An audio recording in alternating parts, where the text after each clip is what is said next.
votes leaders that have the capacity to drive the growth and development of the country. He added that he would not campaign for any particular candidate. The former president said this in Iwo in Osun State at the 27th Annual Owu National Convention. He added that only credible leadership will promote good governance, hence the need for Nigerians to choose wisely in the poll. The Olowu of Kuta, the chairman of the Supreme Council of Owu Obas, Oba Ahmed Oyelude, was also present in the convention. Oba Oyelude called on the people of Owu to participate in politics in order to contribute more to the national development. 4 political parties have presented candidates below the mandatory age of 35 years for the 2019 presidential elections. This was revealed by the National Commissioner of INEC, Antonia Okosi-Simbine. Although she did not reveal the identities of the parties, it has been gathered that they had violated the law and might be disqualified by the Independent National Electoral Commission. Mrs. Okosi-Simbine explained why there are so many political parties, saying that the Commission did not want to disqualify people from participating in the electoral process. And according to her, the number of political parties and candidates would determine the nature and size of ballot papers in next year's elections. The national leadership of the All Progressive Congress is in a tight spot over whether to punish some of its high-ranking members for their anti-party activities or not. Among those being considered for punishment are the governor of Ogun State, Senator Ibikunle Amosu, and his Imo State counterpart, Mr. Rochas Okorocha. It was also learned that the case of the governor of Zamfara State, Alhaji Abdulaziz Yari, has also not been given attention by the national leadership of the party, since the governor was said to have stopped his criticism of the APC national chairman, Comrade Adams Oshiomhole, and his team. It was gathered that although the national chairman of the party, Mr. Adams Oshiomhole, is favorably disposed to punishing them, some members of the National Working Committee of the party felt the party should tarry a little. Sources close to the party also said that the Oshiomhole-led committee was constrained by the disposition of President Muhammadu Buhari to the aggrieved members of the party who had gone to court to challenge the positions taken by the committee concerning primaries conducted in their states. The governorship candidate for the All Progressive Congress in Lagos State, Mr. Babajide Sanwo-Olu, has stated that he will accept all the help offered to him by the current governor of Lagos State, Mr. Akinwumi Ambode. It must be noted that both went against each other in the APC primaries and that Mr. Sanwo-Olu emerged as winner. As regards Mr. Ambode, the governorship candidate stated that they are members of the same political family, building a strong coalition and formidable force that will deliver victory to the party in the upcoming elections in Lagos. Concerning his main opponent, Mr. Jimmy Agbaje of the People's Democratic Party, he said he respects Mr. Agbaje, but that on the political landscape, their pedigrees and experiences are not the same, as he holds more public service experience, effective representation, and credentials. I spoke with Mr. Olukayode Awokoya of the Abundant Nigeria Renewal Party, ANRP. He is the Etiosa Federal Constituency candidate for the party in the House of Representatives. We spoke about his ambition and plans for Etiosa constituency and also other issues concerning Lagos State and politics in general.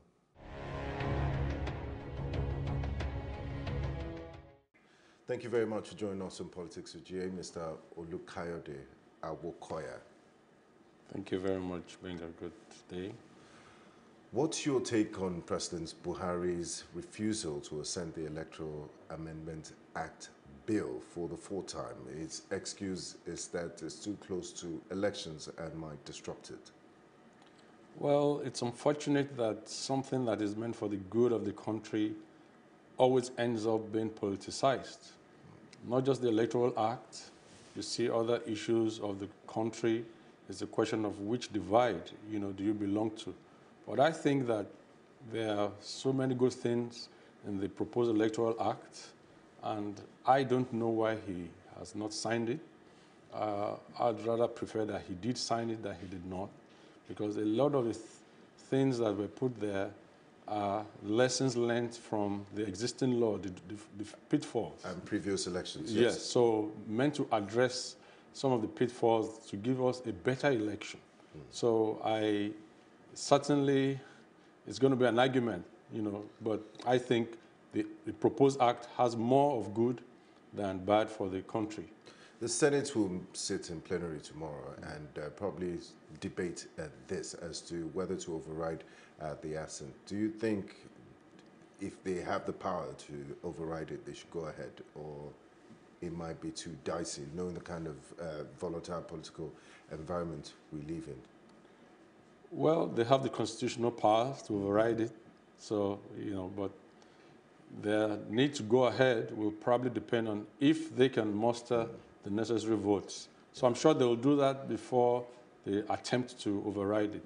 It might not be nice politically to attempt to override and lose the votes, but I think they have the powers, they have the rights, and I will support an override in the interest of the nation. Now let's bring things back home. You're an indigene of Lagos. You're very concerned about the things that happen in Lagos, and that's why you want to run for office. But before we get to your political ambitions, Lagos State is almost in a Hobeshan state since Governor Ambode lost his primary elections. The volume of traffic and trash has thrown up severe hardship for its citizens. What is really happening, and what can be done to arrest the situation? I'm sure this is not the Lagos of your dream. Well, even before he lost his primary, Lagos State was already in filth. Lagos State was not working for all. Lagos State has so much potential to grow the economy of the nation. So I believe what needs to be done is for people to just be accountable for those who put them in office and not accountable to themselves. So in every sphere of governance, if it's road transportation, if it's healthcare, if it's security, Lagos State has the resources, the wherewithal, housing, to do what is good and what is very value-adding to the citizens. But the question is, are those in authority, is their desire to do the good for the general people or the good for a few? But the people have almost resigned to their fate, and they see spending 3 hours in traffic on their commute to work and back from work every day as a normal occurrence in life, and there's nothing they can do about it. Well, when you resign to faith, so people should take actions. And the first action is to call those in authority, and ask for some accountability. There must be a commissioner for transport. There is a governor. They have a local government chairman. They have a House of Rep representing them. They have a senator representing them. They should call people in authority and put them on the spot to ensure that they deliver on what people in authority should do. Not only during electoral cycles. No, not only during electoral cycles, at all times. Actually, the problem with citizens I see in Nigeria is they see that call of accountability as once in 4 years. They don't even want to stay out and devote one day. However, the smart politicians have found that out, and they know that after one day, they'll just go back to their slumber. So citizens should demand accountability every moment of the day. And when people in authority feel the heat, they have no option but to deliver on what is right. You're the Abundant Renewal Nigeria. Abundant Nigeria Renewal Party House of Representatives candidate for Etiosa federal constituency. That's correct. Why the foray into politics, and why do you want to go to the Green Chambers? Well, why the foray into politics? You have to stop complaining about things on social media or in your relaxation and comfort zones and engage the system. And as of today, the process of engaging the authorities or engaging the political system is through political parties. There's no room for an independent candidate, and that was why, together with Like Minds, we started a party like 2 years ago.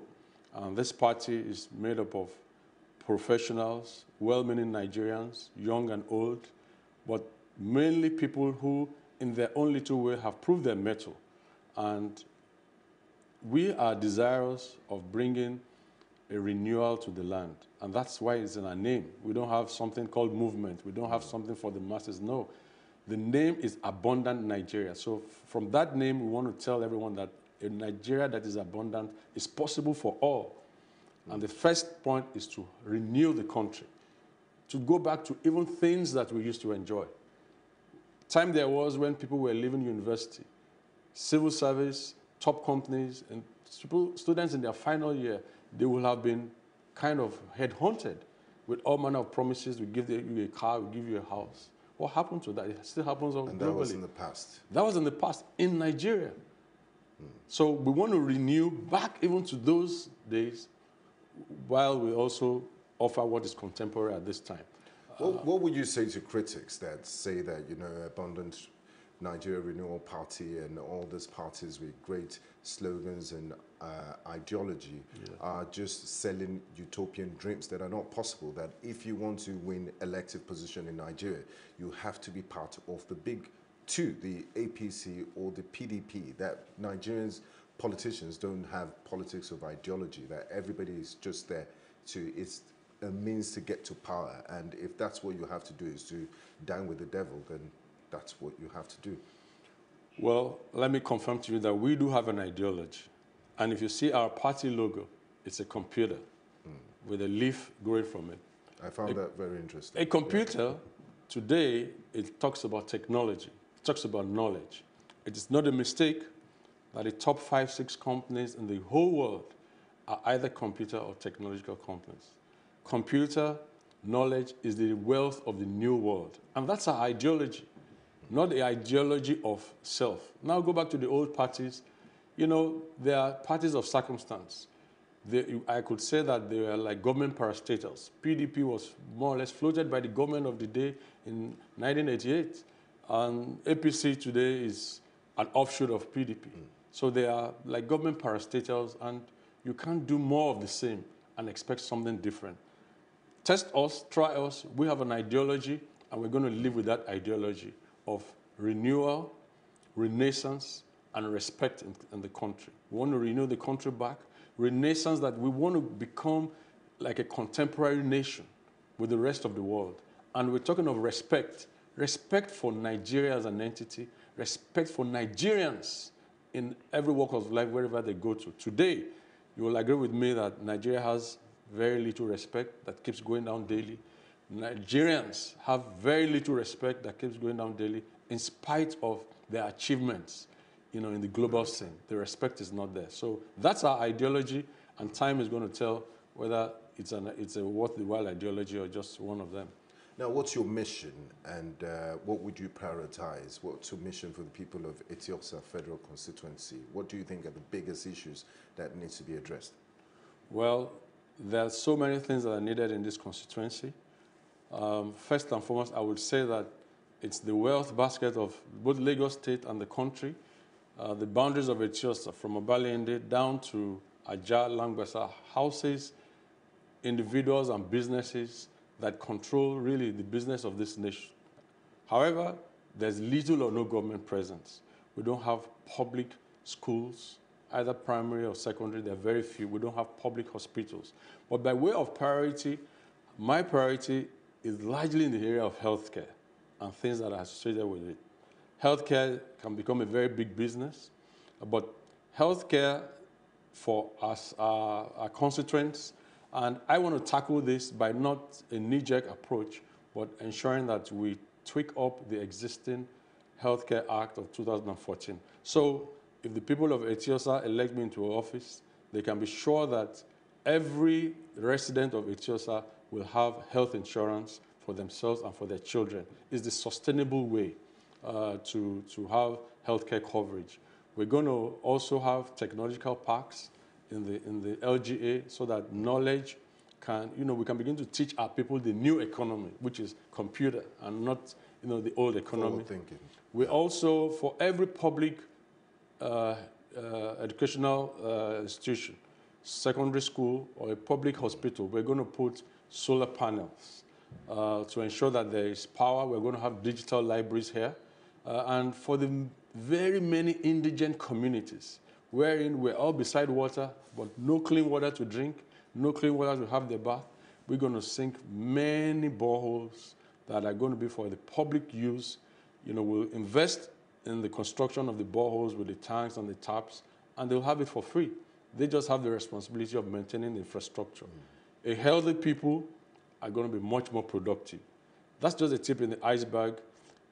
My background is in accounting, finance. I'm going to work to get much needed global investment into this LGA in the area of real estate, in the area of tourism, such that the youths here are going to have so much work to do, and that we'll even have to bring people from outside of the LGA. No, you're not a typical career politician. It's your first outing, Yes. and you left it this late, and your excuse is it's time to do something. Yes.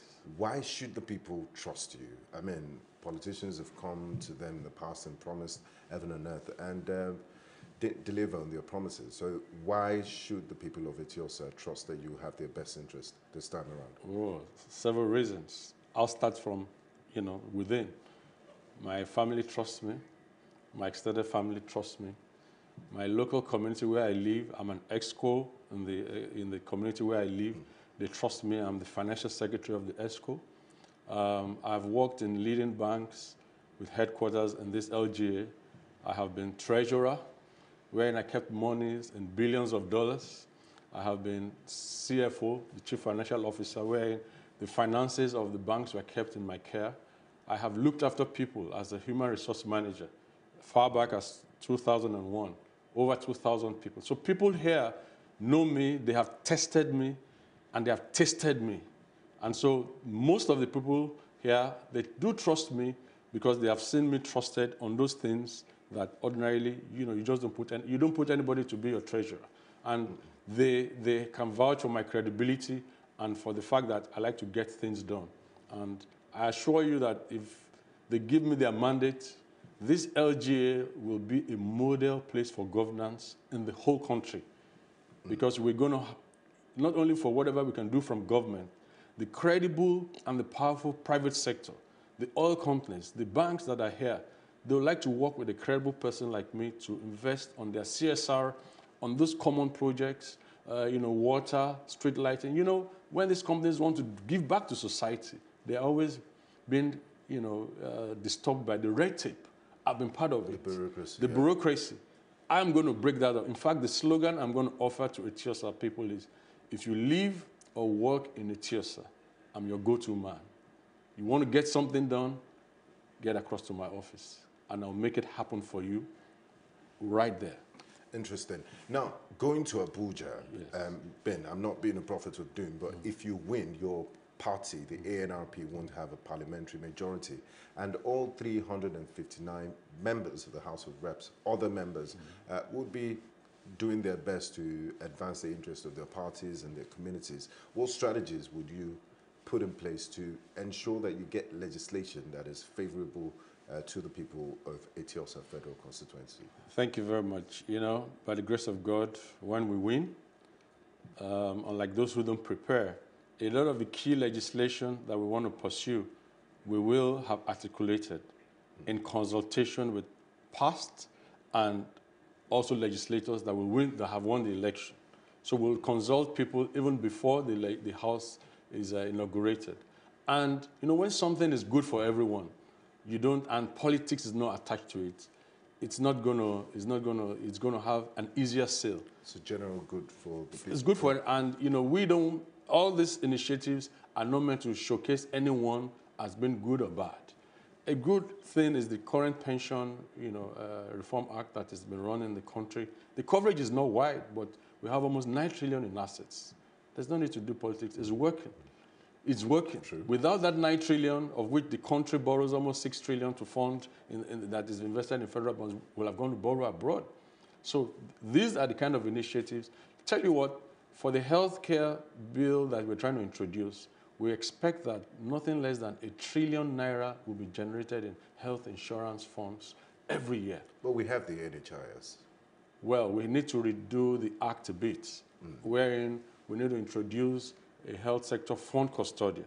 You see, there have been issues of late that the funds are not being well managed. But if you look at the pension experience, when monies are paid to a PFA, they're held by that PFA and the custodian under very stringent rules. So we're going to introduce some custodian there, when people pay their health insurance, it's technically going to go into the hand of that custodian, and monies are only disbursed purely for things under the Act to pay health, the healthcare providers, to pay for research and other things, so that the money is assured. That's why you could have 9 trillion in assets that is growing. By the way, the 9 trillion is bigger than the country's budget now. If our initiatives are supported, I foresee over the next decade, the health sector fund volumes will even be much more than that of pension. And we're going to have like minimum 30 million Nigerians having good coverage.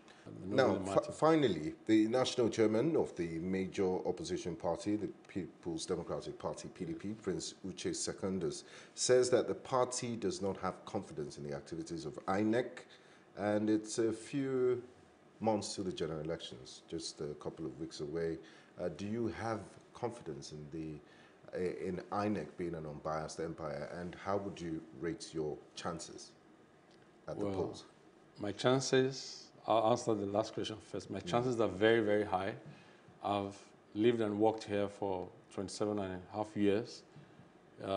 Just take about 2001, I was HR manager of a company that had over 2,000 employees. More than half of them live in Lagos. More than 80% of that stay on the island. People who are related with here, who know me and who have seen what I've done, who know what I stand for, there are all many here, and many have been rooting. These are people who ordinarily who will not vote. And these are people in their thousands and tens of thousands. So in terms of, and we have met with the electorate one-on-one, and they want something new. The electorate are tired of the status quo. Now, talking of INEC, the truth is that in this process, we've had the opportunity to interact with a lot of INEC officials. Many of them mean well. Many of them are very intelligent. But what we always fear is interference at the highest level to corrupt the process. Tell you what, I tell you the truth. In our work at the various wards, we have received and seen information and intelligence of how things were probably corrupted in time past. So we want to beg INEC at the highest level, at the higher level, not to compromise itself. We want to appeal to the security agents not to allow thugs to disrupt collation of voting centers, perhaps working in concert with some big parties. We want to call on the electorate within the law, come out and vote and defend your vote under the law. If all these are done, we'll have much more credible elections than we had in 2015. So we don't doubt the capacity of INEC. What we fear is interference at the highest level. At the highest level by those in authority, just to make sure that they favor themselves.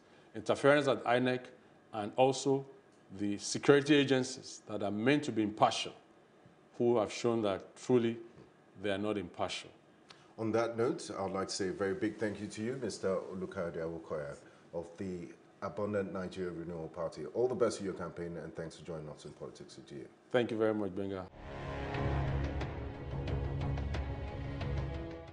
In Kenya, Makadara Member of Parliament George Aladwa has asked Baringo Senator Gideon Moi to declare his presidential ambitions for the 2022 general elections. Mr. Aladwa said this during the Iteso Cultural Festival at Bomas of Kenya in Nairobi, saying that he and others are ready to support him. In his response to this, he said he would come home soon to speak out openly about its plans. He also urged the Iteso community and Busia County to value education and conserve culture. Despite showing interest in the State House race, Senator Moi has not publicly declared his stand, but his allies in Kanu have insisted that he would be on the ballot. The Member of Parliament and Busia Senator Amos Wako advised Mr. Gideon to stay close to Mr. Raila Odinga, former Prime Minister of Kenya, in order to increase his chances of winning the presidency. And in the Democratic Republic of Congo, President Joseph Kabila says he would leave office after the 23rd of December elections, but may seek re-election in the future. A 47-year-old Joseph Kabila said he would remain in politics after the poll, as there's still a long journey ahead. He became president of the resource-rich African state in 2001, following the killing of his father, Laurent Kabila. His presidential mandate ended in 2016, but he has stayed in office as elections were repeatedly delayed. Dozens of opposition supporters have been killed in protests demanding that he steps down and elections be held. The Election Commission finally set 23rd of December as the election date, saying it had not been possible to hold the poll earlier because of difficulties in registering voters in a country with poor infrastructure and conflict in the mostly lawless eastern region. That's it on Politics with GA for today. Thanks for watching. I'm Benga Aboroa. The political decisions people make will affect many lives. Many people see politics as the government and the laws being made. While that is true, it's way more complicated than that. I don't know what type of procedure is this. Some of you may be aspiring to positions of leadership in the political arena. And I accepted full responsibility. But the question is, why do you want to lead? It has everything to do with you. Every law that is made will impact many. Sometimes the decisions do affect people negatively. Therefore, it's very important to note that every vote that you cast will either break or make people. Politics with GA brings you the latest political news as well as insight and analysis as we discuss the most important issues that matter.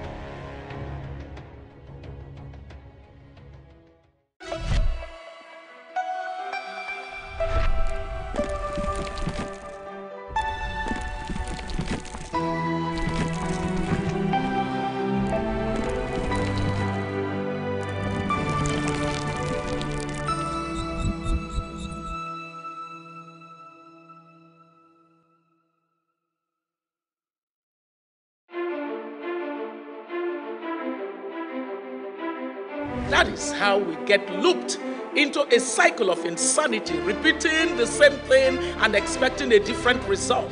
That cycle of failure is unsustainable and it has to end now. Faction train is back. They take us to the bush and start asking us to call our people to send money. What can be done as an intervention for them right now to stop abuse of all children?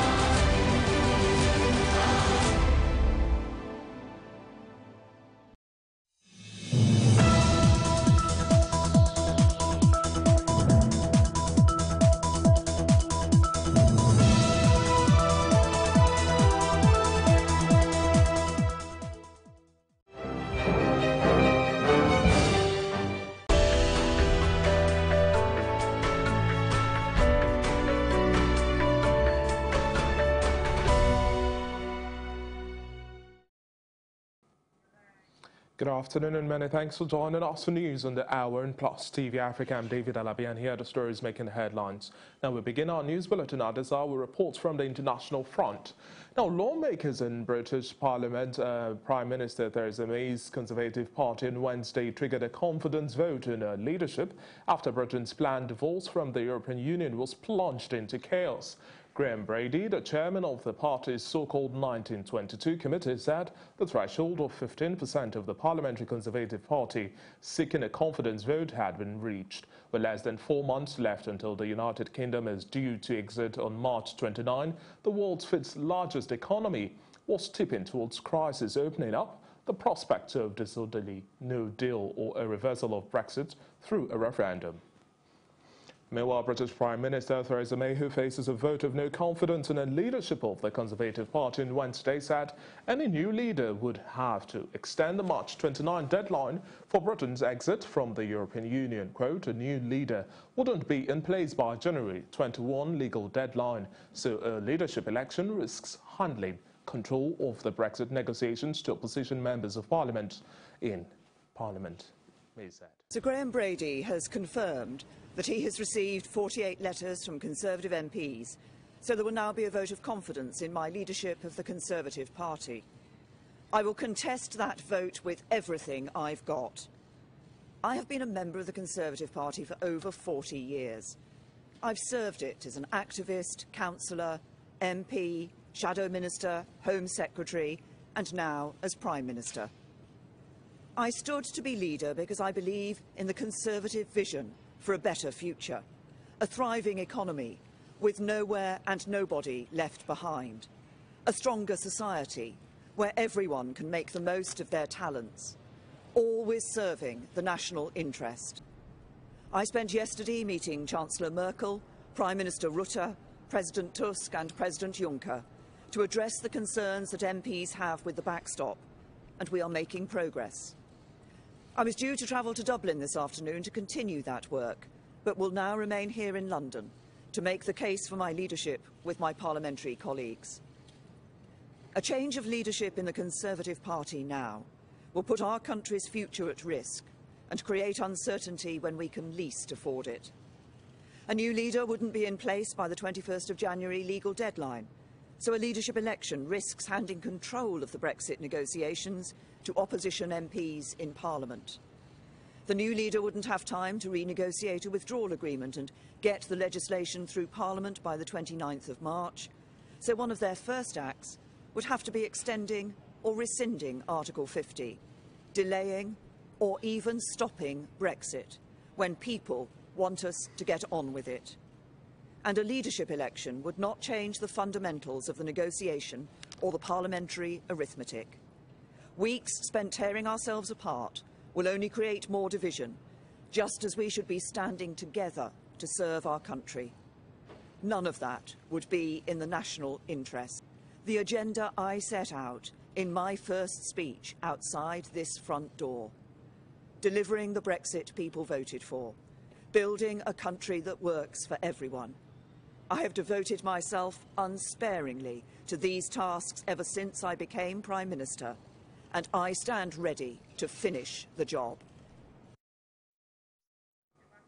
And that was a speech by British Prime Minister Theresa May on Brexit. Now moving on, Meng Wanzhou, Huawei's chief financial officer and the daughter of its founder, on Tuesday evening left the courtroom after being released on bail by a Canadian court while she awaits a hearing for extradition to the United States. This move could help placate Chinese officials angered by her arrest.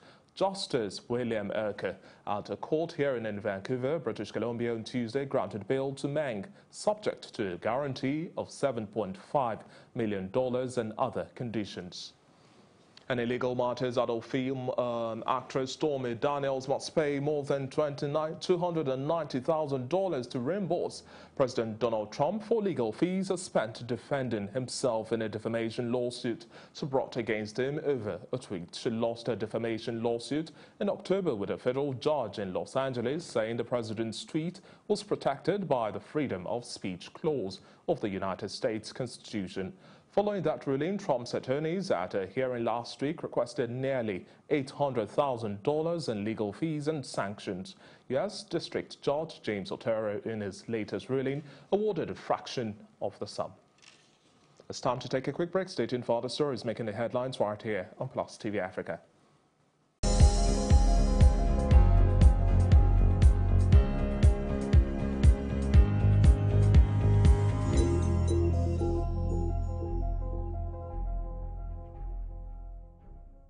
Getting relaxed at a great hotel and spa, shopping in the best malls of this world, and touring the City of Gold. There is just one destination that can make you have all experiences in one. Discover Dubai with WakaNow.com. Book your travel with WakaNow and get free airport pickups in Dubai. WakaNow can book your flights, hotel, tours, and much more. We have an international travel sim for use anywhere in the world with non-roaming rates. Contact WakaNow.com for the cheapest prices to Dubai. WakaNow.com.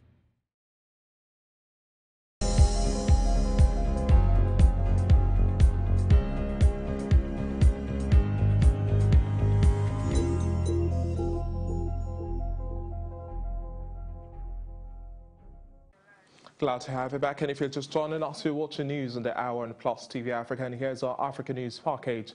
We have reports that authorities in Rwanda have said that one genocide suspect has been extradited back to the country by Danish authorities, making him the second suspect to be eradicated by Denmark. The suspect, Wenceslas Twegirayuzu, is accused of inciting violence during the 1994 genocide.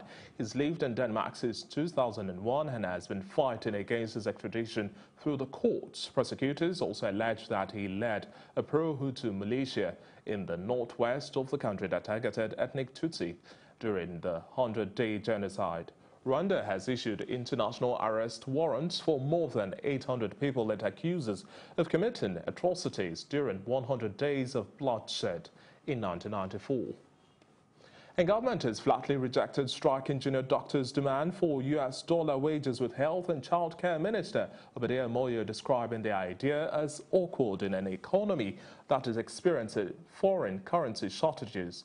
And at a post-cabinet media briefing on Tuesday, he said US dollar wages were far from government's plans as the economy was still struggling with a little amount of foreign currency it could still access. Zimbabwe's junior doctors downed the tools beginning of this month, demanding, among other things, US dollar wages to survive a volatile economy, allowance review and improvements to their working conditions in an environment afflicted by acute drug shortages.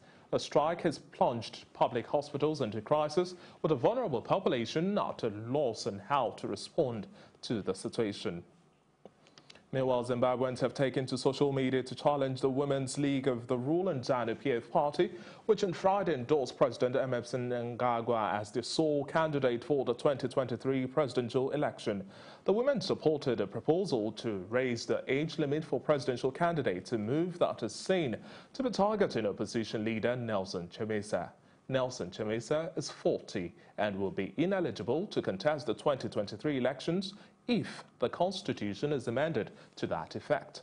The veterans faction in the ruling party last week called for the amendment of the constitution to raise the age limit for presidential candidates from 40 to 52. The news continues in just a moment. To stay with us.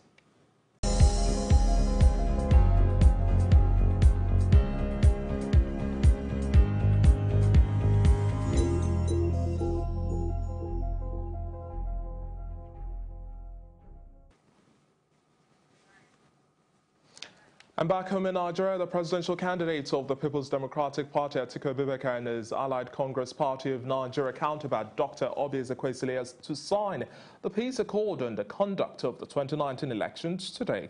The two candidates and some others were not present when President Muhammadu Buhari, who is the candidate of the All Progressives Congress, signed the accord in Abuja on Tuesday. The National Peace Accord was convened by eminent Nigerians led by a former head of state, General Abdul Salami Abubakar, retired. And moving on, there was also a rowdy session on the floor of the Senate as lawmakers engaged each other in a heated argument over the request to confirm members of the Board of the Economic and Financial Crimes Commission. Some lawmakers demanded that the list should be outrightly rejected as its composition did not adhere to federal character principles as demanded by the Constitution. Well, our correspondent, Amadi Nui, brings us details. It was supposed to be a routine confirmation of nominees into the board of the Economic and Financial Crimes Commission, EFCC. This, however, was not to be, as some lawmakers condemned what they called a breach of federal character principles by Mr. President. This followed a heated argument as lawmakers engaged each other for and against the motion, demanding that the confirmation be stepped down. We know that the chairman of this commission, or the acting chairman of this commission, is from the Northeast. So there are now 4 from the North, if you go by the committee report. We have continued to say this, that if there is need to accommodate all parts of Nigeria in activities of government, particularly in appointing people to agencies of government. For us not to have anybody from the South or from the Southeast in the in the EFCC, what does that portend? That these are the criminals. You are taking people from other geopolitical zones to, of course, come and investigate them. This is the picture that is being painted, and it is wrong. And on this note, Mr. President, I am saying that this thing be stood down until we compel the executive to send nominations that will reflect federal character principle in our constitution. We have 6 positions. 6 positions can go around the 6 geopolitical zone, 1, 1, 1, 1. If we do so, we'll be doing substantive justice. But to have it as the way it is and lopsided, it doesn't go well for this country. It appears that this is universal. I will advise in this respect as well that we pass this as presented, but correct the defects here to ensure equal distribution. That is to say that each geopolitical zone would have a representation. But as it is now, the law is not infringed upon. The law insists, and that is why we have a Federal Character Commission, that everything must be balanced. And we're looking at this particular instance. And this instance is totally against the federal character principle that binds this country together. The committee should have done its work. We don't have to come here and grandstand. When this thing happened, the committee, the chairman is from Southeast, and we are talking about shortchanging the Southeast. The chairman was there. A rowdy session followed on the floor of the Senate, which took a while to calm down. Point of order. We can't continue to divide this country. We are dividing this country. I'm speaking on privilege. I'm speaking on privilege. The president of the Senate, Dr. Bukola Saraki, while calling for calm, also frowned at the composition of the nomination. All the sense of responsibility to those that advise the president when they pick up this name should show concern and show that they think of Nigeria in doing this. And we must, something wrong has been done, and they should take note in future to ensure that this kind of thing should not happen again. The confirmation of the nominees was stepped down by the Senate. Amadine Uyi, Plus TV Africa. And away from that session now, the Senate will now shift focus to some labour matters. The Oyo State chapter of the Nigeria Labour Congress, NLC, has admonished the federal government of Nigeria to pay the new national minimum wage before the 2019 elections. Waheed Olojede, the chairman of NLC in Oyo, made a remark during the 2018 Pension Day celebration organised by pensioners in the state on Tuesday in Ibadan, the state capital. However, warned that the union was not prepared to compromise on the issue of the 30,000 naira minimum wage, as it must be paid before the 2019 general elections. Meanwhile, the Academic Staff Union of Polytechnics has said it is embarking on an indefinite nationwide strike, and today the ASUP national president Usman Dute confirmed on Tuesday, saying that the strike would go on because the federal government had failed to implement the 2009 and 2017 agreements it reached with the union. He said, quote, "The strike is starting on Wednesday and there is no going back. We expect total compliance in all our polytechnics. December 17 has been fixed for a meeting between the federal government's team and us. The government gave us that date, and when we get to the meeting, we will see what is on the table," end of quote. Now, the United States has announced the designation of the Boko Haram terrorist group as an entity of particular concern. The U.S. Secretary of State, Michael Pompeo, in a statement, designated Boko Haram alongside the Islamic State of Iraq and Syria, ISIS, Al-Qaeda and Al-Shabaab. In his words, safeguarding religious freedom is vital to ensuring peace, stability and prosperity. He added that the United States still remains committed to working with governments, civil society organizations and religious leaders to advance religious freedom around the world. According to United Nations Office for the Coordination of Humanitarian Affairs, the humanitarian crisis in northeast Nigeria has spilled into neighboring Cameroon, Chad and Niger, and is one of the most severe in the world today. Now, 4 air warrant officers of the Nigerian Air Force received promotion to flight lieutenant after over 30 years in service in a special occasion where the former air warrant officers stole the show as the Chief of Air Staff, Air Marshal Sadiq Abubakar, decorated other senior officers. It was certainly a dream come true. The Air Chief asked the 54 decorated officers to live up to high expectations being placed on them by Nigerians. Our correspondent Amadini brings us details.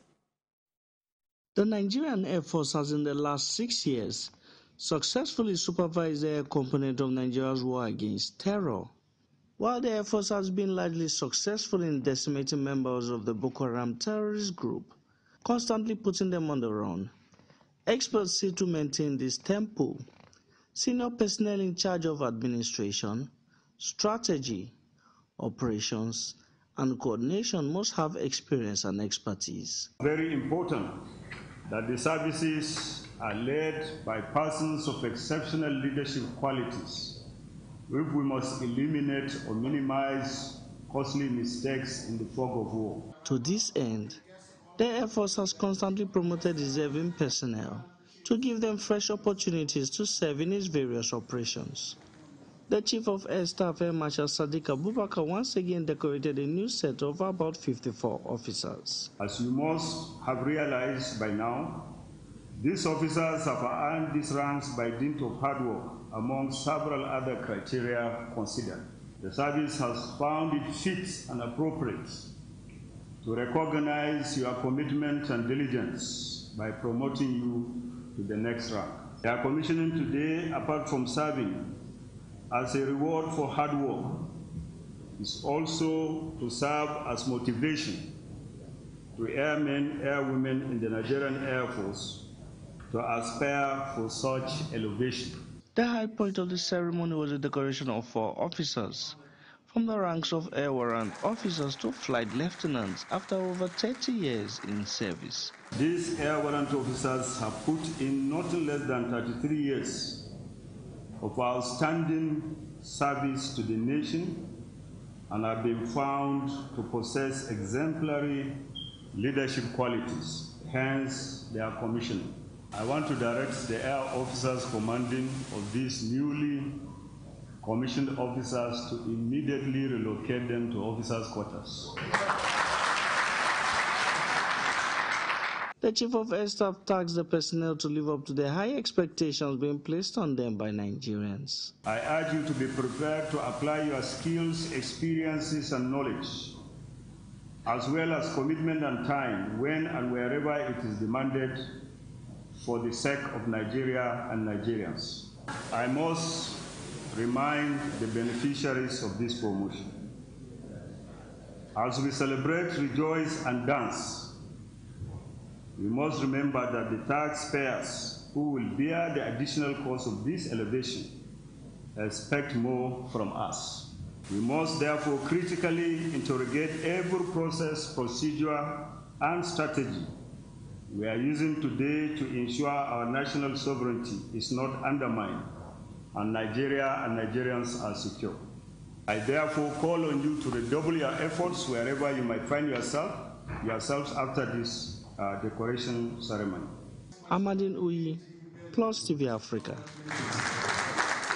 That's quite a recognition after 33 years in service.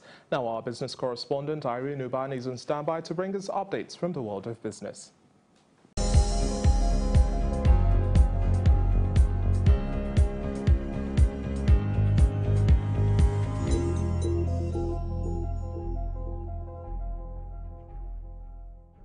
This is Techno Canon CX and this is my quality selfie.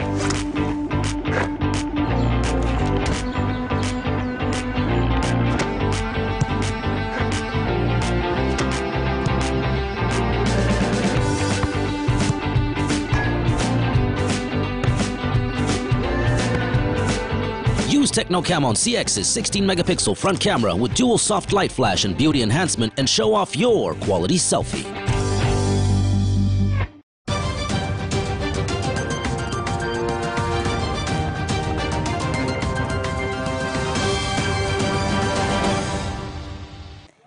And in the world of business, the federal government is working on the construction of a coastal rail line from Lagos through Ijebu-Ode, Ore and Benin City to Onore Port in Rivers State. That's a confirmation from the Minister of Transportation, Rotimi Amechi. The minister added that the federal government would soon connect the Federal Capital Territory and the capitals of the 36 states with rail lines. This was disclosed in Abuja on Tuesday in the brief of the formation objectives, achievements, challenges and way forward for Railway Property Management Company Limited, a subsidiary of Nigerian Railway Corporation, which he presented to the House of Representatives Committee on Land Transport. He further told the lawmakers that work has started at the Itakpe-Ajaokuta-Warri rail line, while the Owerri-Port Harcourt line would connect the eastern flank. Oil marketers should not distort the approved pump price of petroleum motor spirit, popularly known as petrol, which is currently pegged at 145 naira per litre at respective retail outlets. This is a caution from the Petroleum Products Pricing Regulatory Agency. The executive secretary of the agency, Abdul Kaji Saidu, refuted the growing speculation of an imminent increase in the price of petrol and noted that the speculation was being made by some interest groups. The PPPRA boss said the agency would continue to carry out its oversight function of monitoring depots and filling stations across the country to ensure compliance. Mr. Seidu specifically warned that adequate sanctions awaited any erring filling station that was found wanting. He commended oil marketers from their dialogue with the federal government to resolve issues on the payment of their outstanding subsidy claims. He said their motorists and other PMS consumers should desist from panic buying, as PPPRA was partnering other agencies of government to ensure that there was no shortfall in the supply and distribution of petroleum products nationwide. And that's all on Business and Just Hour. Still ahead on Plus TV is our roundup on entertainment and sports. We'll be back in a moment.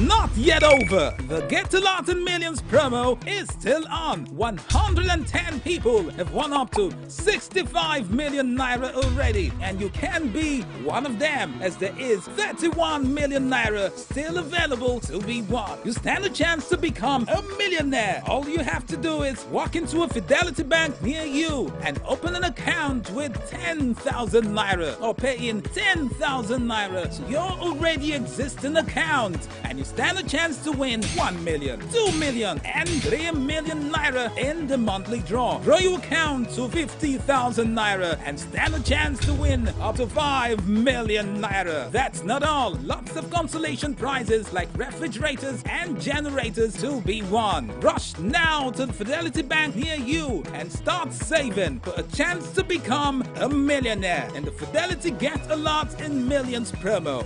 With Fidelity, we keep our word. I don't get a lot, God you win.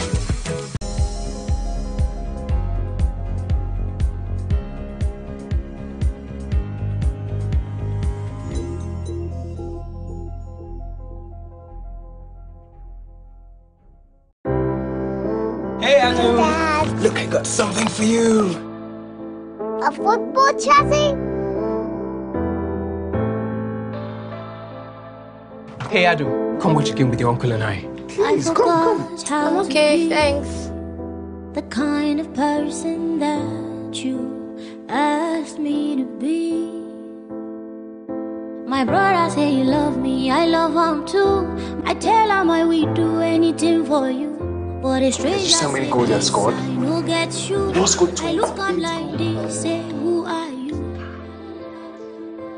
So, Daddy, you showed those blues pay yesterday, right? You sure did. Those 3 points are sure for us today. Remind me how. Game's about to start. Quickly.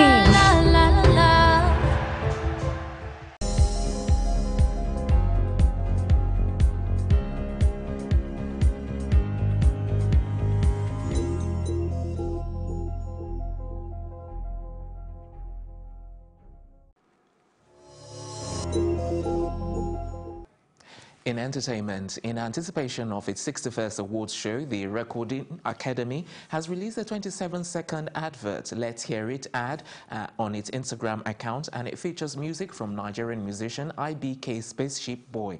The Grammys has always been known to celebrate artistic excellence in the music industry, so the ad campaigns often depict the Recording Academy's eccentric taste in music, coupled with its propensity for something out of the ordinary. IBK Spaceship Boy reposted the video and shared the good news via Instagram and captioned it, "From thought to reality, my music now plays on a Grammy commercial." Still on entertainment, star singer and DMW chief Davido recently took to his Instagram page to announce that one of his tracks, titled Fall, has hit over 98 million views on YouTube.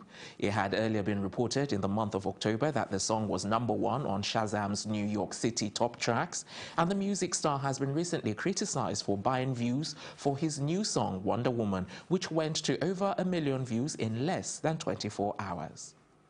And that's it on entertainment. I'm Tokumbo Taiwo. The best in sports coming up right after this.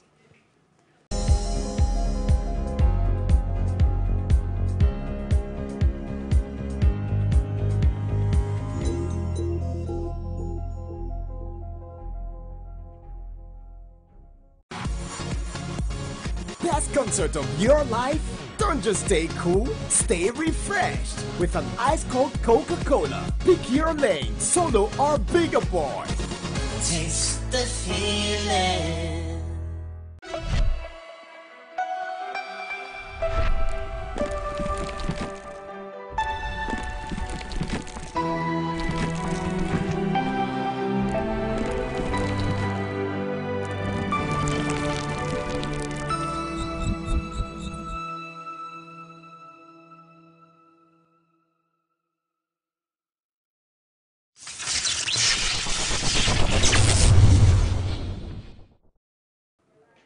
And in sports, 9 players will represent Nigeria at the Africa Schools Badminton Championship, scheduled to hold from December 14th to the 20th at the Tema International School, Ghana. And Nigeria will be making its first appearance at the championship since it began in 2006. And the team will be led by coaches Suleiman Tajuddin and Ismaila Muhammad. Coach Tajuddin stated that his players were ready to pick 4 out of the 5 gold medals on offer, giving assurance that the team is well prepared to do the country proud. He said that the players had good preparation and are ready to take on rivals Algeria and Egypt at the tournament. And the players have trained well and are ready for the championship in Ghana. And he also went on to say that their aim is to pick 4 gold medals at the event. He also commended the Badminton Federation of Nigeria, BFN, for giving the players the opportunity to play at the continental level. And that's it on Sports Update on Plus TV Africa. I am Udoka Njoko. The very best wishes goes out there to our players who are there to represent Nigeria. That's a news roundup of the event. That's all from our Lagos studio. For more news, update and broadcast, please follow us at Plus TV Africa. That's on Facebook, Twitter and Instagram. And please do remember to subscribe to our YouTube channel at Plus TV Africa. We'll be back later with more stories making the headlines across the African continent and the rest of the world. To join us again, I'm David Alabi. Many thanks for watching. Bye for now.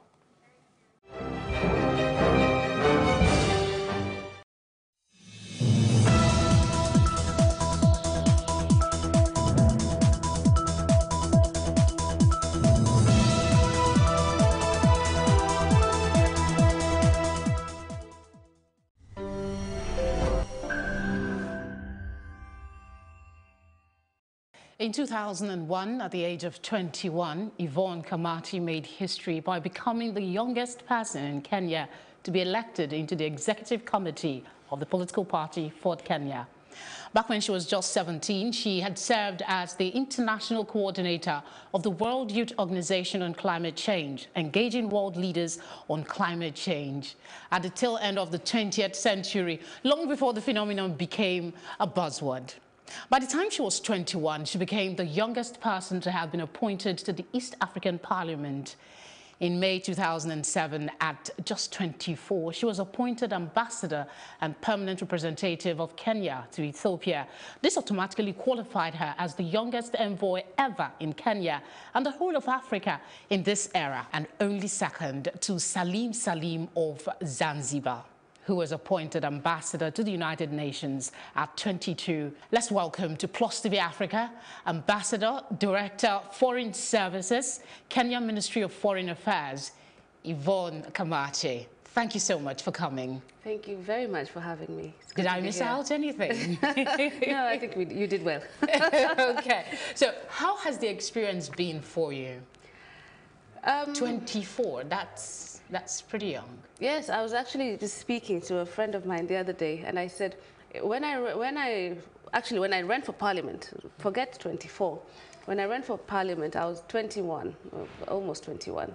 And at that point, the opposition had a young presidential candidate by the name of Uhuru Kenyatta, and his running mate was Musalia Mudavadi, and they called themselves Young Turks. And one of the political analysts said, if you call yourselves Young Turks, Yvonne must be a baby Turk. So it's been a nickname that has stuck all through. And that's how it's been, being young, being female, and mostly being single, you know. 3 of the big issues and headaches in Africa. Yeah. Aside from these challenges, is there one particular one you can point to as something you had to face because you were a woman? Yes, when I ran for office, political office, I faced lots of challenges. So there was the financial challenges, then the three issues I've raised: young, female, single. But one thing I was not prepared for was the violence. And I remember a time that my convoy was attacked, and they threw stones, and we had to get out, and we were beaten by our opponent, like literally beaten up. And I was hospitalized. And I remember that evening that the party leaders, the party leadership, former President Mwai Kibaki then was chairperson, former Right Honorable Prime Minister Raila Odinga, and then my own party leader, who was late Vice President Michael Wamalo. They came to hospital to see me. And here I was thinking they were coming to empathize and sympathize. And Honorable Raila Odinga said to me, "Yvonne, welcome to politics. This is baptism by fire." And I was like, what do you mean? Well, what were your thoughts then? Were you thinking of just backing out after the violence, or you felt motivated? I was very angry. And I thought that, you know, I mean, I was a fortunate candidate, and I had lots of support. And I just wondered what happens to other young people that don't have the support system that I do. And that got me going, and I didn't stop then. And I would like to think that one of the reasons that we've seen many more young women stand for office is because I led the way, and I didn't back out. In Africa, it's assumed that if a woman, you said something about being single at the time. Are you still single at this point? No. But then, how did it feel? How did it make me feel? I don't think I've ever been bothered about what other people think and what other people feel. And perhaps that's what is needed with women getting into politics, is you need to be like a horse in a race course and have blinders and blinkers. You see, every horse on the course has blinkers, meaning you don't look right, you don't look left. You're not looking at the people that are cheering you, you're not looking at the people that are booing you, you're looking at the finishing line. And so long as you have your eyes on the goal, and that's where your focus is, then that's where you're going to go. Okay, let's take this a little to politics now. Nigeria's general election is coming in 2019, and many are concerned that doesn't seem to be much change in the number of women participating in politics. But there are those that will argue that the political space expands and shrinks for women from time to time, basically. It does not seem that the results are sustained. Why is it that women are not coming out as they should? How is your country faring in this regard? I think that we've made great strides. But if we're going to speak about women empowerment in the continent, I think that the country we need to look at is Rwanda. In Rwanda, they have been able to achieve 50-50 parity in cabinet, in the public service, in civil service. And in Kenya, we have made great strides. I mean, we have 3 women governors. I'm looking forward to the day that Nigeria will have a woman governor. I think today, if we had a strong woman candidate that would run for office for presidency in Kenya, they would have a very good chance of winning. There's no longer a question about the ability, the capacity of a woman to run for office, hold public office, high office, in terms of integrity, in terms of delivery.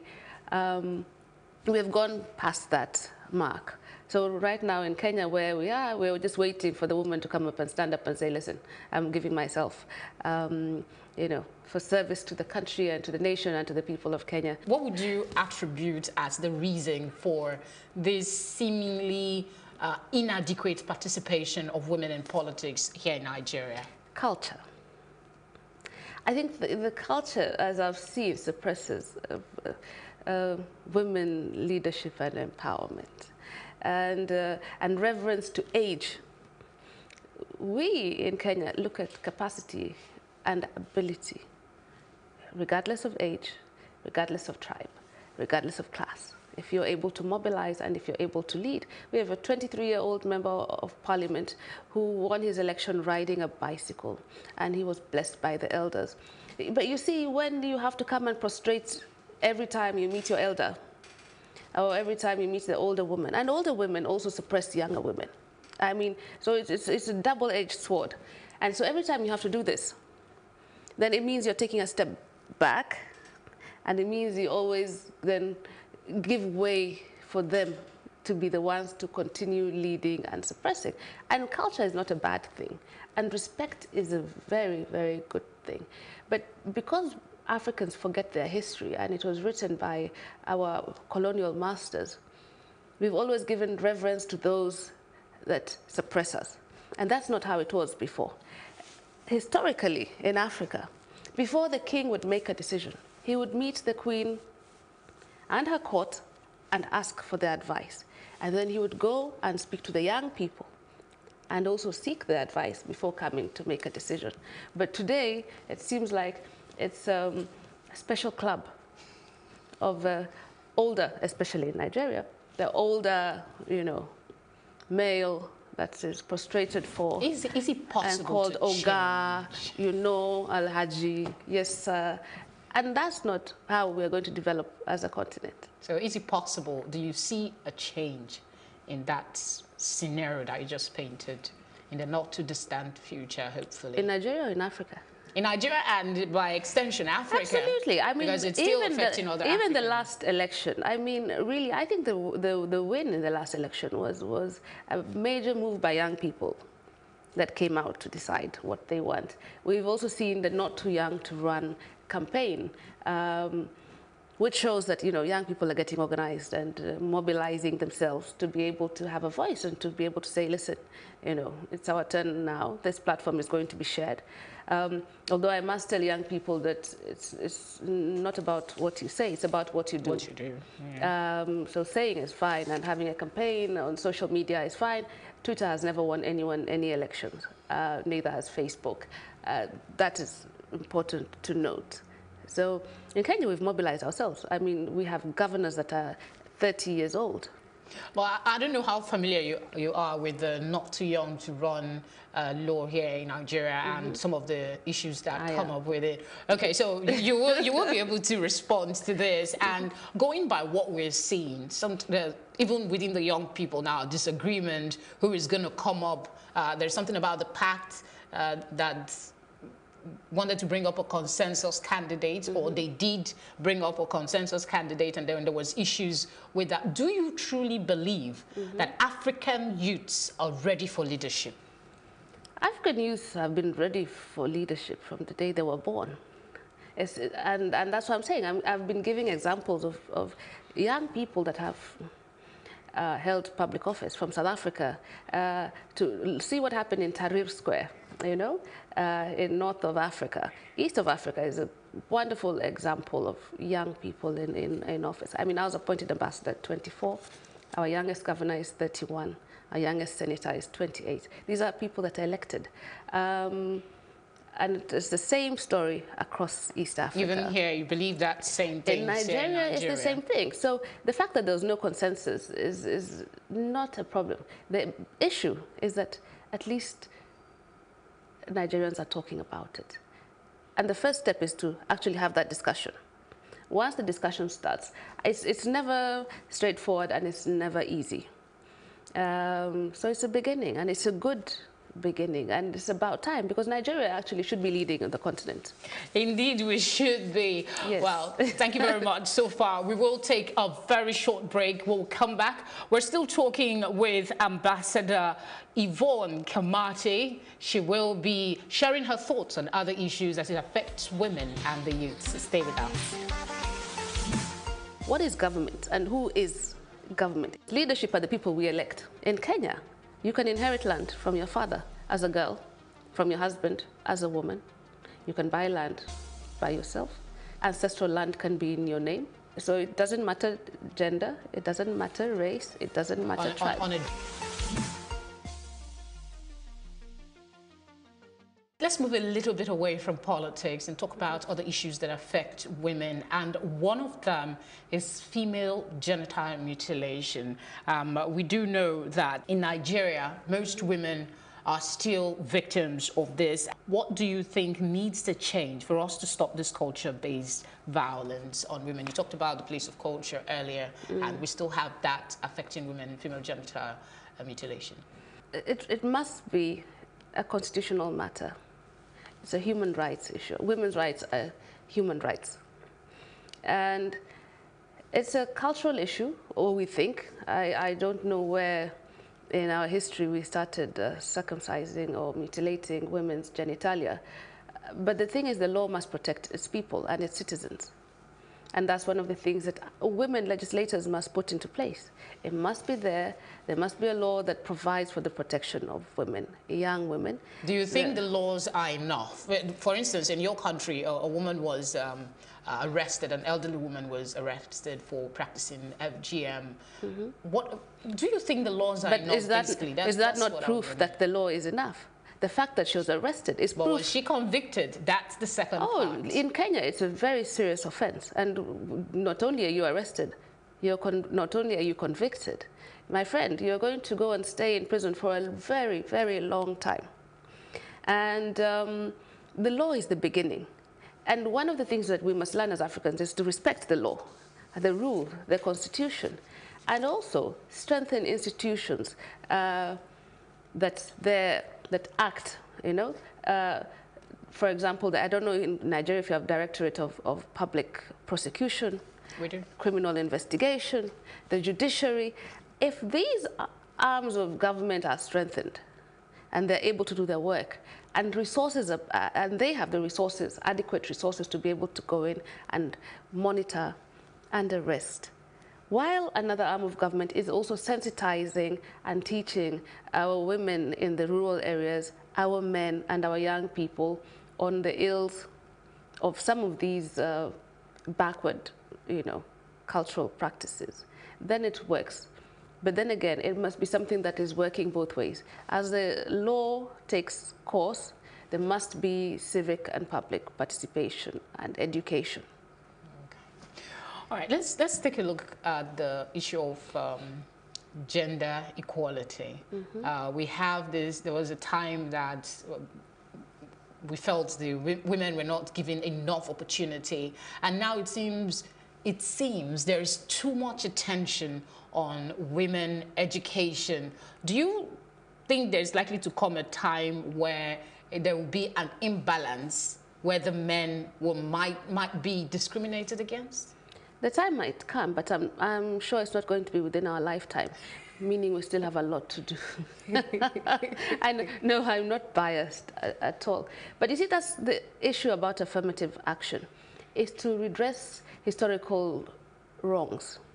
And this is something that has happened over centuries. So it will still take another century or more to be able to ensure that women have equal footing, equal access. Wouldn't that defeat the purpose of, you know, ensuring that there is parity between the two sexes? No, that is what is going to ensure that there is parity. That's the whole point of affirmative action. And once there is parity, then there's no need for affirmative action. There are no Scandinavian women shouting women's rights on the street, or we want to see more women in leadership, because they have access. And so the day that we have 50-50 in Nigeria, you know, where Ambode is out and there's a woman in, and where we have, you know, two strong women candidates that can actually win a presidential election on the ballot, then we can say, okay, let's put affirmative action aside. We have done what we needed to do. We have put our children together, equal as God made them, and then we are good to go. Let me ask you this question. Do you see yourself as a feminist? No, not at all. Oh, why are you taking that stance? Because it seems a lot of persons say with what you've accomplished, it will be expected that you would be one of those people championing the cause of women. What's your definition of feminism? Championing women has nothing to do with feminism. I mean, I don't see women as the either fairer or better gender. Okay. But I believe that men and women were created to be equal when it comes to certain aspects. When it comes to leadership, I think there should be equality. When it comes to salaries, I think there should be equality. When it comes to access to basic goods and needs and services, I think there should be equality. So what would you define feminism to be? It's championing one gender over the other. No, I'm not championing any gender over the other, but I champion equality and equity. Wow, that's a controversial position to take, because feminists will say they're not championing for the woman to be better than the man or higher than the man, but just those opportunities that you talked about. Yeah, but I wouldn't classify myself as a feminist. Okay, let's move a little bit away from that and take a look at another contentious issue in Africa, and it has to do with terrorism. We know what's going on everywhere. What are your thoughts? Do you think that African leaders, I know it's not peculiar to Africa, it's a global phenomenon, but do you think African leaders are doing what they should or doing enough to address this issue? I had the privilege to serve Kenya in our mission to Somalia, our embassy in Somalia, in Mogadishu. I say it's a privilege because, you know, Somalia has been a key issue when it comes to security matters in Kenya. Somalia is a good neighbor to Kenya. She's our sister country. And every time everyone hears Somalia, they think Al-Shabaab. Well, the same way, you know, a lot of people here in Nigeria, and they think Boko Haram. Yes. So, you know, Al-Shabaab, Boko Haram, these are sisters. Same MO and community-based terror groups and cells. The issue is how much we invest in security as a people, as a country, as a nation. The issue also goes to, in Kenya we have what we call Nyumba Kumi initiative. Nyumba Kumi is 10 house. Nyumba is house in Swahili. Kumi is 10 initiative. And the question that the government was asking is, do you know your neighbor? Because terrorists don't just drop from, well, come up from hell. I was going to say drop from heaven. Perhaps, you know, those were the angels that did a long time ago. But these are people that we live with every single day. These are not strangers. These are people just like you and me. They dress like you and me. They speak like you and me. And they watch everybody and everything that is happening. So this is something that we cannot leave. Terrorism is not something that you leave to the government. Terrorism and security is something that begins with you and me. And so long as we start taking responsibility as citizens, looking at our neighbors, trying to find out, is there something funny, is there something fishy? I mean, let me take the Westgate Al-Shabaab attack, which was Westgate Mall in Kenya. There was a lot of ammunition, there were lots of guns. I would like to know, how come nobody saw people ferrying guns and grenades and gunpowder to the largest mall in Kenya? Or the Garissa school shooting? Where were the neighbors when these people were planning? Somebody somewhere must have heard it. Boko Haram. Do you actually believe that nobody in the neighborhood knew that somebody was going to plan to come and kidnap all these girls? Somebody somewhere must have heard it, must have seen it. But why were they scared of speaking? Some would say the government has not created a viable environment for people to really come out and say, this is what I saw. What is government and who is government? It's very easy to, you know, give blanket condemnation to amorphous being like government. But government, first and foremost, leadership are the people we elect. And many times we deserve the kind of people that we elect. So you're basically saying that citizen participation is key if we need to extremely important. Make a headway if we're going to deal with terrorism, and we must remove religion from terrorism. Well, that would be a tall order. Absolutely in not. Africa, not just Nigeria. No, terrorism is crime. It's thuggery. There's no religion that I know of, either Christianity or Islam, that preaches killing of neighbors or raping of children or bombing of churches or anything like that. Islam is one of the most peaceful religions, you know, for anybody that bothers to read. For me as a Christian, I can always say that. And the minute we remove religion and try from terrorism and treat it for what it is, absolute pure crime and thuggery that just these are people that deserve to be behind bars. On a final note, I wouldn't let you go without talking about this particular one, and that's the welfare of widows across Africa. We know that there are over 200 million as it stands, and of that number, you have about 21 million children from these people that are not well taken care of. What are your thoughts about how we take care of the widows? I will say something that may not sound very sensitive, but it is what is logical. If a community, if a society, if a nation, if a people are well organized, if you have access to jobs, to healthcare, to housing, to education, if there are funds in place to ensure that you can set up a business, then there's no reason to pity widows or widowers. Because they will be well taken care of. Because they can take care of themselves. But that's not the scenario we have. No, it's not, and that's why I said, you see, all these problems that we have is because there are basic fundamentals that are missing. So a country that can take care of itself. In Kenya, we have what we call the Youth Fund. So young people below 35 are able to go to banks and access the Youth Fund to start businesses. Now, the Youth Fund, there's no interest rate, and if you default, they're not going to come and auction you or take anything from you. We have the Women's Fund, so women groups can come together and create... Okay, not to interrupt you, but I just wanted to add, what about the issue of property? Culture has it that, you know, women cannot inherit properties of their spouses when they're gone. The law should supersede what we call culture. Again, we've established that we're actually not sure about what the true position of African culture is. The law should take care of its citizens, and everyone should have access to land, to inheritance. Male, female, child, stepchild, whatever it is you want to call it. And that, again, is what I said. And one of the things that I think African countries need to look at again and reevaluate the constitutions of their countries. What does it say? In Kenya, you can inherit land from your father as a girl, from your husband as a woman. You can buy land by yourself.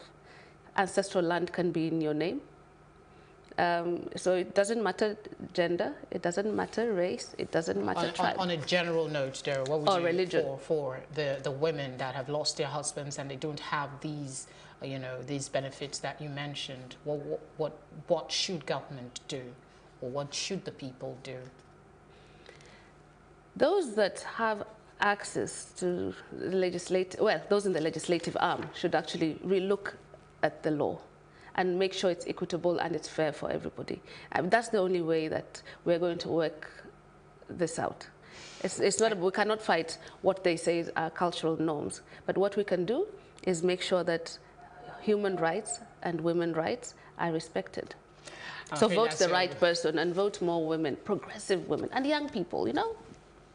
I'm afraid that's where we're going to have to stop. It's been so enlightening talking with you. I wish we had more time to continue. Thank you so much for coming.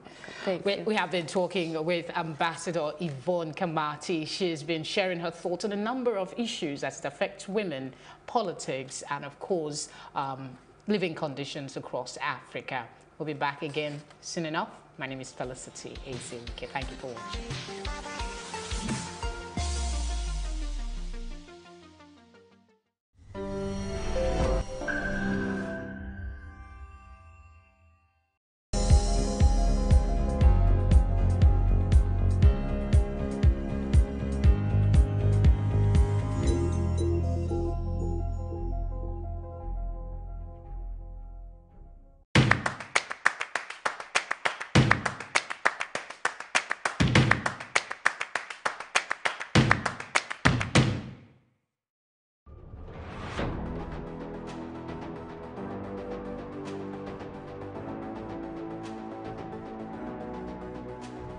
First point of accountability is asking questions.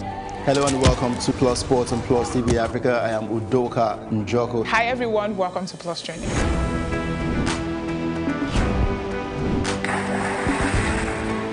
You cannot continue to recycle poverty while you're spending a lot of money on unproductive ventures.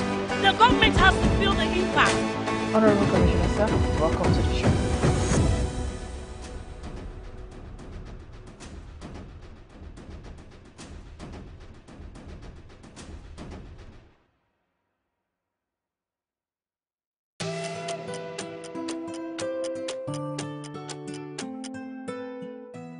Tony Elumelu is a Nigerian entrepreneur, economist, and philanthropist. He is the chairman of United Bank for Africa, Heirs Holdings, Transcorp, and founder of Tony Elumelu Foundation. He was born in Plateau State. He obtained his BSc and MSc degrees in Nigeria and is an alumnus of Harvard Business School. He began his career as a business analyst at the bank, rose to the position of a branch manager in 1 year after his MSc. He took the bold step and acquired the then struggling Standard Trust Bank and made it one of the top 5 players in Nigeria. He acquired UBA in 2005, transforming it into a Pan-African institution. His foundation gives $100,000 yearly grant to 1,000 entrepreneurs across Africa and intends running the scheme for 10 years.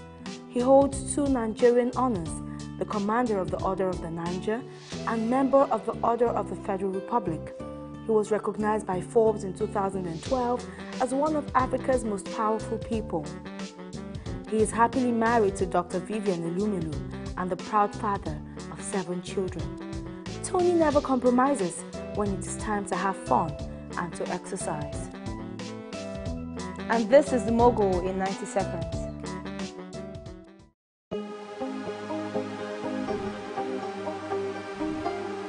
It for upcoming artists to blow in Nigeria.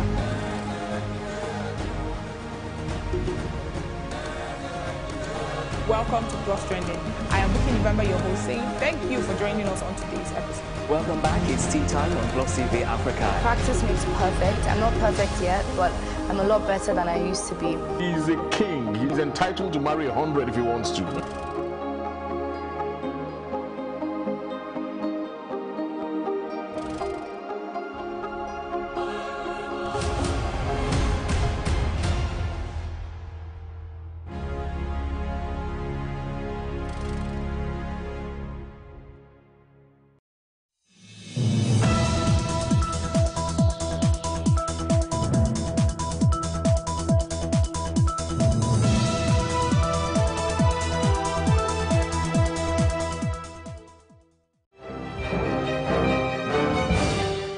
Good morning and many thanks for joining us for news on the Hour and Plus TV Africa. I'm David Alabi and here are the stories making the headlines. Now we begin with news across Nigeria. President Muhammad Buhari has signed the peace accord ahead of the general elections in 2019. The president joined other presidential candidates in the forthcoming polls to sign the agreement on Tuesday after ceremony in Abuja, the nation's capital. Some of the items on the accord include running an issue-based campaign and refraining from speeches that would incite violence. However, the presidential candidate of the People's Democratic Party and former Vice President Atiku Abubakar and that of the Allied Congress Party of Nigeria, Dr. Obi Ezekwesili, were among prominent candidates absent at the signing ceremony. 2 similar agreements were signed in 2015, which require the candidates to avoid any act that may lead to the outbreak of violence before, during, and after the elections.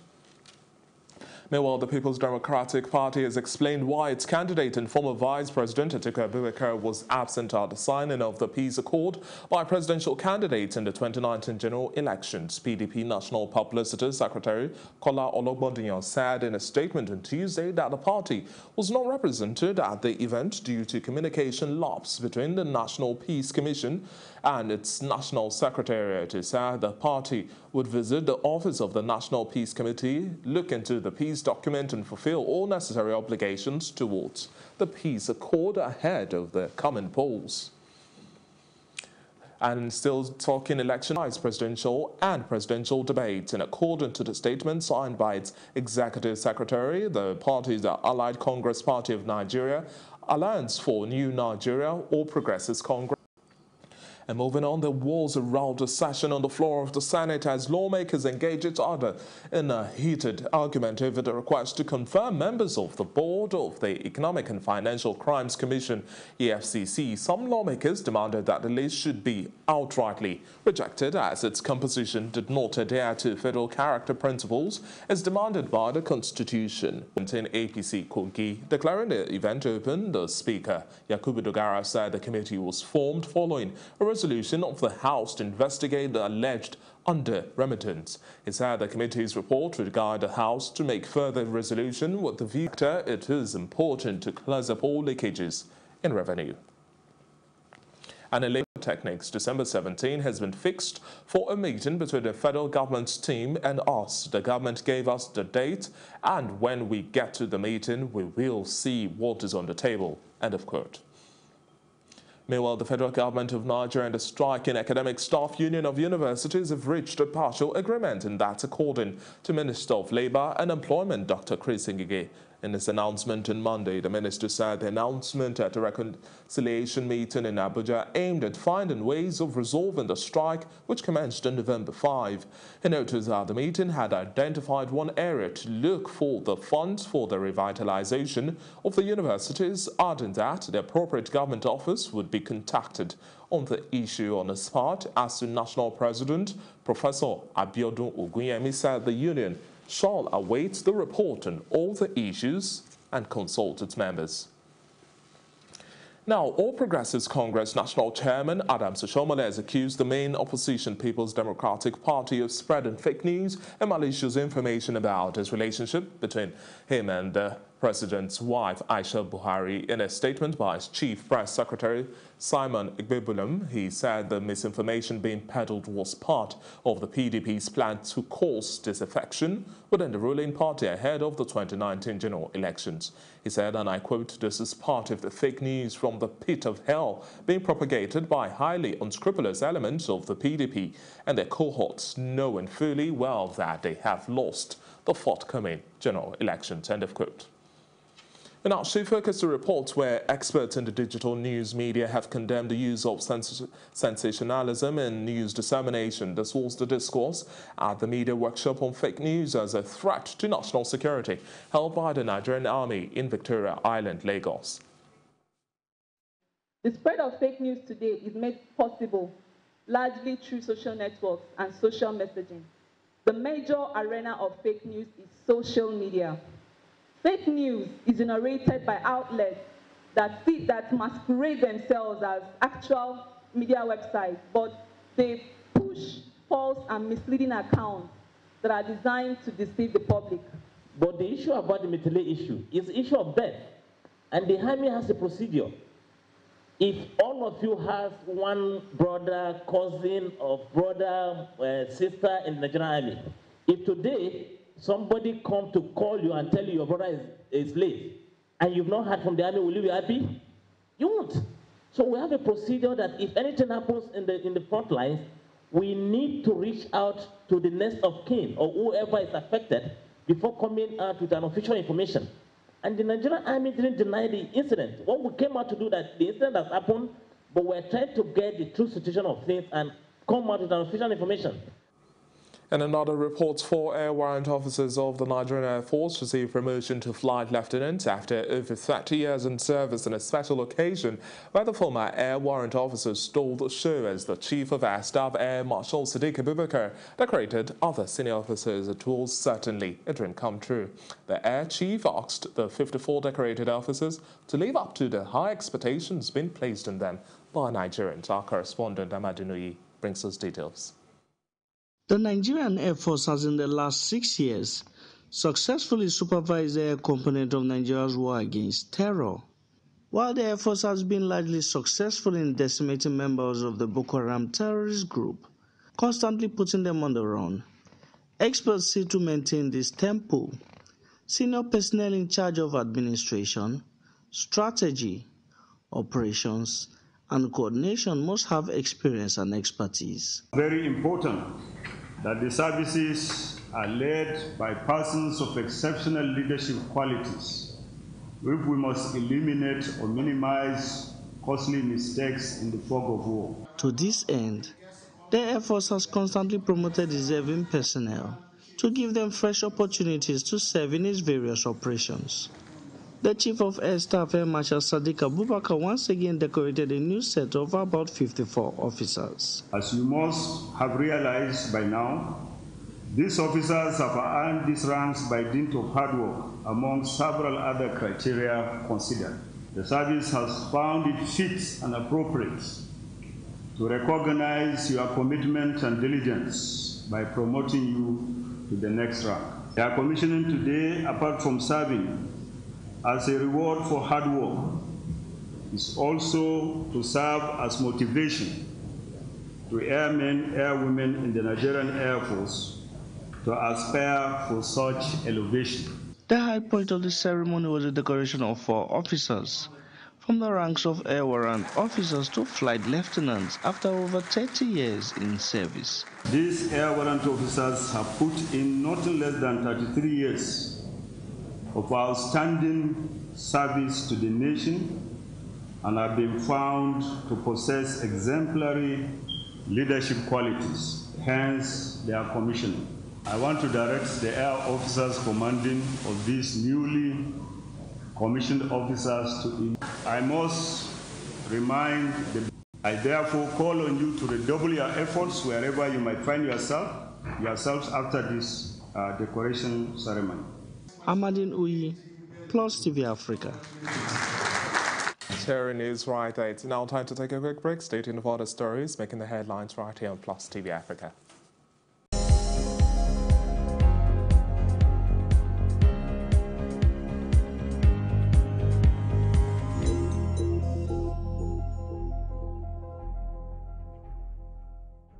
Glad to have you back, and if you're just joining us, you're watching news in the hour and Plus TV Africa, and here's our African news package. Zimbabweans have taken to social media to challenge the Women's League of the ruling ZANU-PF party, which on Friday endorsed President Emmerson Mnangagwa as the sole candidate for the 2023 presidential elections. Now, the women supported a proposal to raise the age limit for presidential candidates, a move that is seen to be targeting opposition leader Nelson Chamisa. Nelson Chamisa is 40 and would be ineligible to contest the 2023 elections if the constitution is amended to that effect. The veterans faction in the ruling party last week called for the amendment of the constitution to raise the age limit for presidential candidates from 40 to 52. And in other reports, opposition candidates in Democratic Republic of Congo say they are being prevented from campaigning despite assurances of a free, fair and credible election by President Joseph Kabila's government. Martin Fayulu, who leads one of the 2 opposition coalitions contesting the December 23 presidential election, said police blocked his Tuesday rally in Lubumbashi, the country's second largest. On Tuesday, nearly 300 people have died from the highly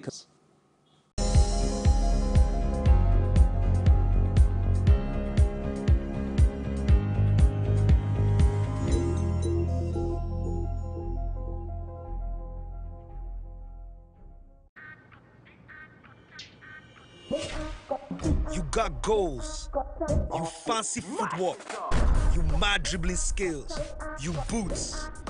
Most of you guys should know this drill.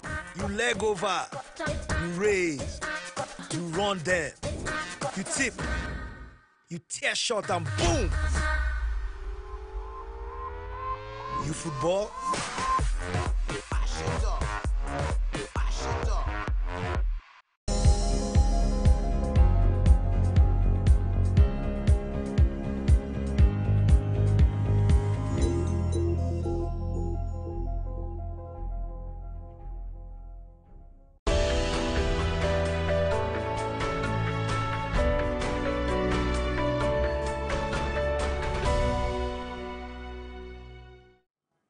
And on the foreign scene, French Interior Minister Christophe Castaner on Wednesday, that's today, said 3 people were killed in the Strasbourg Christmas market shooting and that 350 security agents were hunting for the gunman who fled the scene. He said France was raising the security threat level and would bolster the protection of Christmas markets elsewhere and strengthen border controls.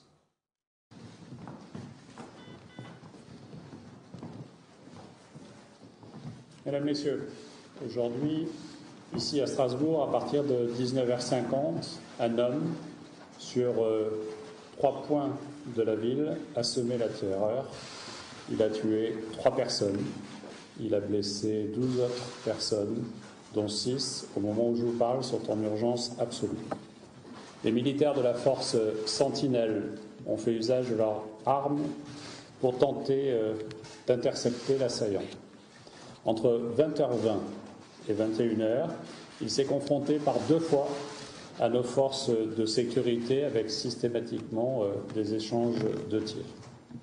Le parquet antiterroriste s'est saisi de l'affaire. Monsieur le procureur de Paris est sur place. Il est en train de travailler avec la police judiciaire. Il s'exprimera demain. Les recherches se poursuivent pour interpeller l'individu. C'est un homme très défavorablement connu pour des faits de droit commun pour lesquels il a déjà fait l'objet de condamnations en France et en Allemagne et pour lesquels il a purgé ses peines. Il y a actuellement 350 personnes qui sont mobilisées sur le terrain pour tenter de mettre un terme à sa fuite. 100 personnels de la police judiciaire sont en activité. 2 hélicoptères, les brigades et les services du RAID, de la BRI, mais aussi les soldats de Sentinelle sont sur le terrain. Des moyens supplémentaires ont été mobilisés par le gouvernement et sont en cours d'acheminement sur Strasbourg. Je voudrais vous indiquer que l'ensemble des sites. Meanwhile, Facebook Incorporation evacuated a few buildings at its headquarters campus in Menlo Park following a bomb threat. A company spokesperson said in an emailed statement to Reuters that everyone is safe and the company is looking into the incident. Menlo Park Police Department said a building at 200 Jefferson Drive has been evacuated and the bomb units are on the scene going through the building. And still staying with security matters, a gunman also opened fire inside the Catholic Cathedral in the Brazilian city of Campinas on Tuesday and fatally shot 4 people praying in the pews before killing himself after police wounded him, authorities have revealed. Police identified the shooter as Willa Fernando Gandolfo, 49, a systems analyst with no criminal record. Gandolfo entered the cathedral and sat down mainly with elderly worshippers who remained to pray after midday mass. 4 people were shot dead and 4 others were wounded, but Ventura said they were out of danger in a hospital in Campinas. Now, a student march to protest President Evo Morales' move to run for a 4th term in office turned violent on Tuesday when a number of protesters broke into Santa Cruz Department Electoral Court and set fire to the building. Protests have fled across Bolivia after President Morales was given the green light to run for the presidency again, which came after Morales' movement to Socialism Party asked the courts to rescind legal limits barring elected authorities from seeking re-election indefinitely. Flames can be seen inside the court building as protesters enter and exit the building. It's now time to bring you updates from the business scene.